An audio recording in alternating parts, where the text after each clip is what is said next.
நல்லா இருக்கு மாப்பிள்ள, நல்லா பிரமாதமா எடுத்திருக்கீங்க.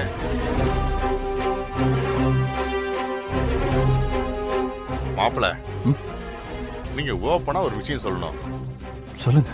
துளசி உங்களுக்கு ஏன் பிடிக்கும்?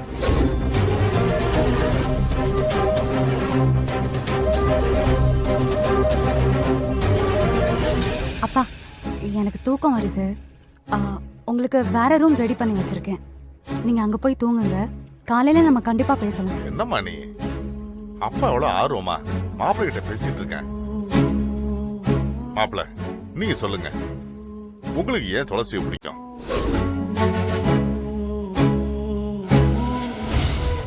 துளசி தனக்குன்னு எதுவுமே யோசிச்சதில்ல.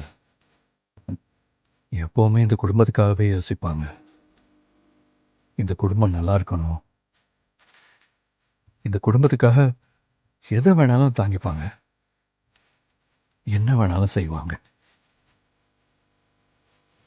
எல்லாத்துக்கும் மேல பெரியவங்க மேல ரொம்ப மரியாதை வச்சிருப்பாங்க. அப்பா அம்மாவுக்கு துளசினா உசுர்.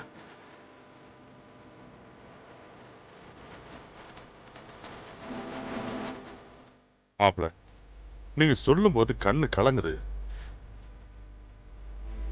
ஆனா எல்லாத்துக்கும் மேல பொண்டாட்டி அவங்க இவங்கன்னு மரியாதையா பேசுறீங்களே, அந்த குணம் எனக்கு ரொம்ப பிடிச்சிருக்கு. அப்பா, நீங்க போய் தூங்குங்க. Good night.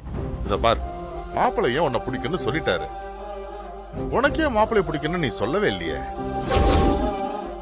சொல்லு, நான் போறேன். பரவாயில்ல துளசி, சொல்லுங்க. சிவா ரொம்ப நல்லவருப்பா. சிவாவுக்கு நல்ல மனசு. நான் நிறைய தப்பு பண்ணிருக்கேன். சொல்ல போனா அவருக்கு என்ன பிடிக்காம கூட போயிருக்கலாம், என்ன வெறுத்து கூட ஒதுக்கி இருக்கலாம். எனக்காக எல்லாத்தையும் மன்னிச்சு இந்த வீட்டுல நான் இருக்க அவர் என்ன அனுமதிச்சிருக்காரு. இந்த மனசு வர யாருக்குமே வராதுப்பா. புருஷன் பொண்டாட்டினா இப்படிதான் இருக்கணும். நீங்க ரெண்டு பேரும் சேர்ந்து இருக்கிறது அந்த கடவுளோட வரம். காலம் முழுக்க நீங்க ரெண்டு பேரும்